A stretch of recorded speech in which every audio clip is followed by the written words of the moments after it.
YouTube. Happy Women's History Month once again. I want to talk about some documentaries that I want to recommend to you. The first few come from this wonderful channel called Viceland. I think you guys might be familiar with Viceland because that's where the Gaycation series airs, but there's also a lot of other really good documentary series, one of them being Woman, which is hosted by Gloria Steinem, but you barely see her. You see her at like the beginning of an episode saying, in this episode we'll go to this country and we'll explore this issue that women are facing here. I like that there aren't just stories about women who live in like third world countries and how they're suffering, although those episodes do exist. They're also calling out how fucked up things are in the United States and in Canada as well. I think there were 2 episodes set in the United States. One was about prisons and mothers in prisons, and then the other one was about like rape in the military. So the first episode that I saw was set in Canada, and it was about missing First Nations women. I love that the show dealt with Indigenous issues. Side note, there's also another really great documentary series on Viceland, which is called Rise, which is about Indigenous issues in the Americas. I find it a little hard to watch because it's sad, but I recommend watching it. And it's hosted by a woman, and like the different activist organizations, a lot of them are like started by women, so you know, it's relevant to this video. Another Viceland series that I love is called States of Undress, which is hosted by Haley Gates. So this is about fashion in different places throughout the world. It's not specifically about women's issues, but women's issues tend to be brought up in that. It explores how we express ourselves through fashion, and when she's traveling through different countries, she talks about like different political issues and culture and how that makes an impact in the world of fashion. And of course, things like beauty standards and gender norms or gender roles are talked about in the show. Like for example, there was an episode set in Russia, and a lot of the episode focused on how there's a lot of pressure for women to find a husband and to like try to be marriageable. One thing that I would like is I would like for it to go into sweatshops a bit more. They did mention how in Pakistan like a lot of our jeans are made there, but the people in the country, they can't even afford to buy the jeans new.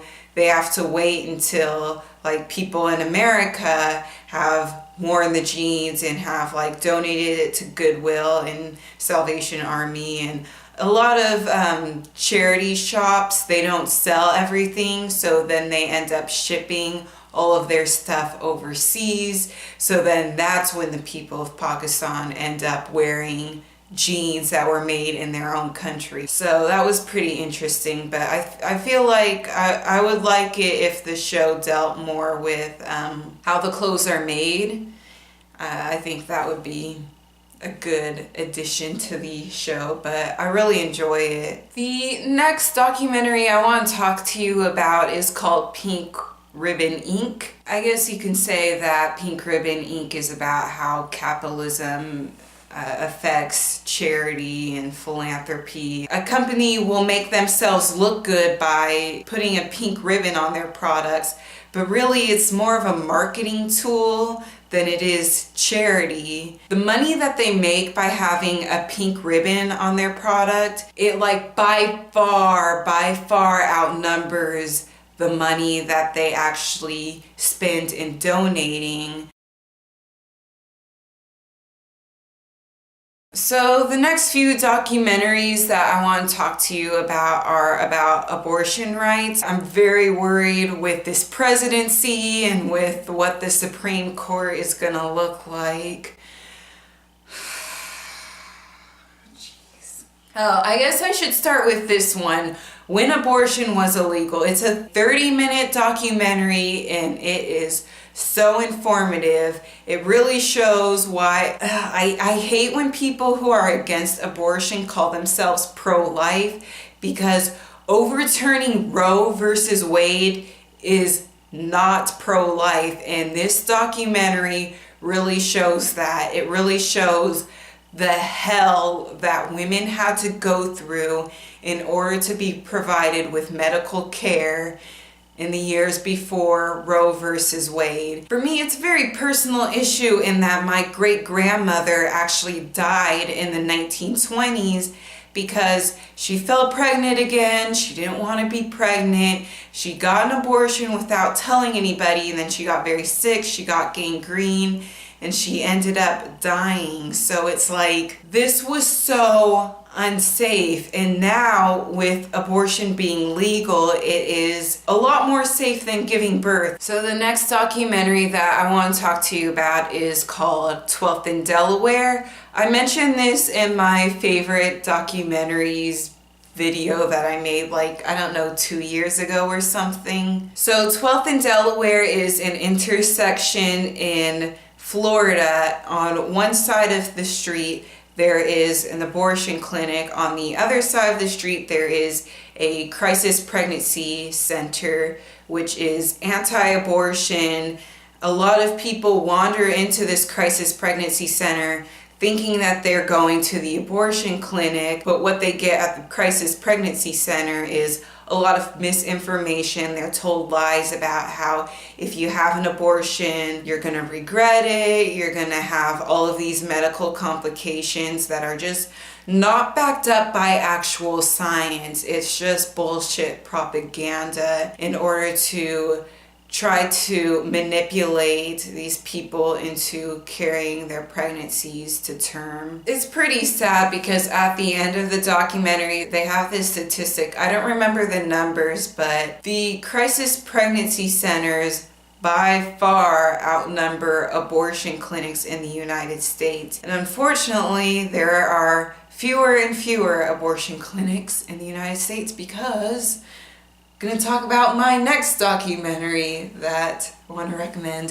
which is Trapped. I saw this on PBS, I think back in May, and it was about these trap laws, which are like specific laws targeting abortion providers. They say that they're safety regulations, but they're things like you have to have your hallways this wide, you have to have this many beds, you have to have these kinds of light fixtures, you have to have this kind of equipment that you'll never use, and like medicine that will expire and that you'll never use, and you have to keep repurchasing it.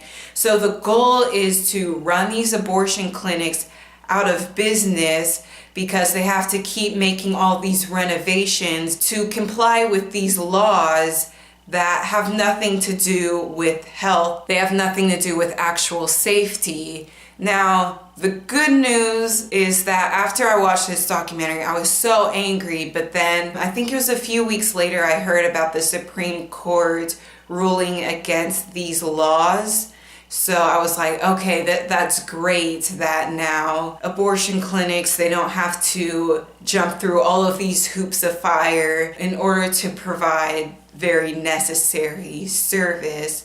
So I was happy about that. But again, you know, we have Donald Trump, we have all of these Republicans who are against abortion rights, and that makes me worried for not just the next 4 years, but for decades to come. So I am running out of memory on my camera, so I'm going to have to end this video here.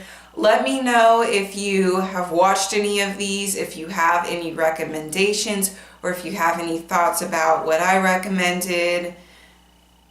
Yeah, I'm very curious to know. I will talk to you later.